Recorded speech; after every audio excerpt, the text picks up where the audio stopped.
क्रांतिकारी जय भीम. या इथे आज माझ्या बरोबर भीमराव आंबेडकर आहेत, बडोले साहेब आहेत, सुरेश मानेजी आहेत, बाबूराव मानेजी आहेत, बबनराव घोलप आहेत आणि सर्वच नेते मंडळी आणि त्याचबरोबर तुमच्यासारखे वाघाची औलाद असणारे भीमसैनिक आहेत. आणि त्यामुळं उपमुख्यमंत्री ज्यांना मुख्यमंत्री सांगितलं त्यांना भेटून घ्या. ते म्हणाले आम्ही तुमच्या बरोबर आहोत, ते आपल्या बरोबर आहोत. ते म्हणाले तुम्ही काळजी करू नका, मुख्यमंत्री आणि तुम्हाला सर्वांची आमदारांची सर्वांची उद्या किंवा परवाच मी भेट घडवून आणतो आणि हे तुम्हाला विश्वासात घेतल्याशिवाय होणार नाही अशा पद्धतीचं त्याने आश्वासन दिलेलं आहे. त्यामुळे माझं असं म्हणणं आहे की अर्धी लढाई आपण जिंकलेली आहे. आता हा जो एक प्रेशर ग्रुप आपण तयार केलेला आहे, हा प्रेशर ग्रुप असाच आपला टिकवायचा आहे. सरकार आश्वासन देतं परंतु जिल्ह्यावर आंदोलन झाली पाहिजेत. ज्या पद्धतीने परभणीला झालं त्याच पद्धतीने नागपूरला झालं, त्याच पद्धतीने प्रत्येक जिल्ह्यामध्ये आंदोलन झालं पाहिजे. सरकारला तिथून सुद्धा रिपोर्ट आले पाहिजेत की आता त्या 59 जाती आता गप्प बसायला तयार नाहीत.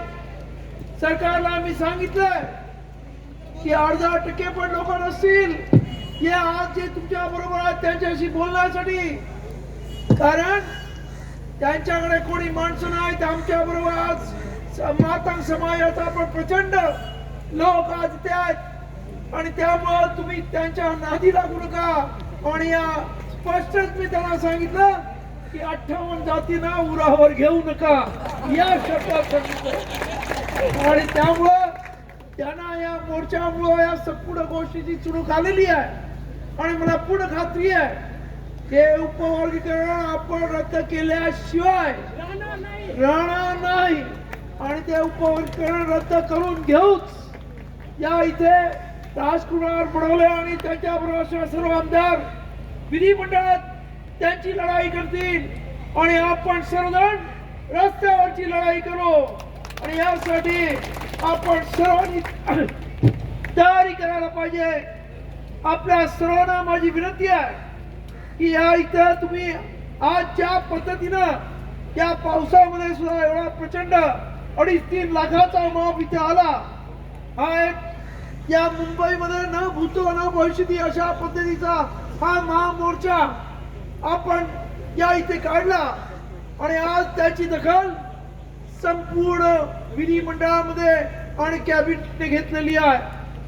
आणि मला पूर्ण खात्री आहे की तुम्ही दिलेला हा भीमटोला आज सरकारला अत्यंत योग्य ठिकाणी बसलेला आहे.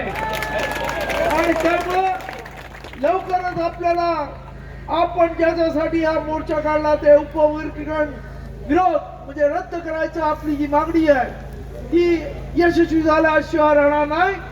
आणि जोपर्यंत यशस्वी होत नाही तोपर्यंत आम्ही सर्व नव्हे तर आपण सर्वजण गप्प बसणार नाही. आमची एकजूट अवैध ठेवू अशा पद्धतीचा निर्धार करू. आपण सर्वजण आज घरी जा आणि शांतपणे जा.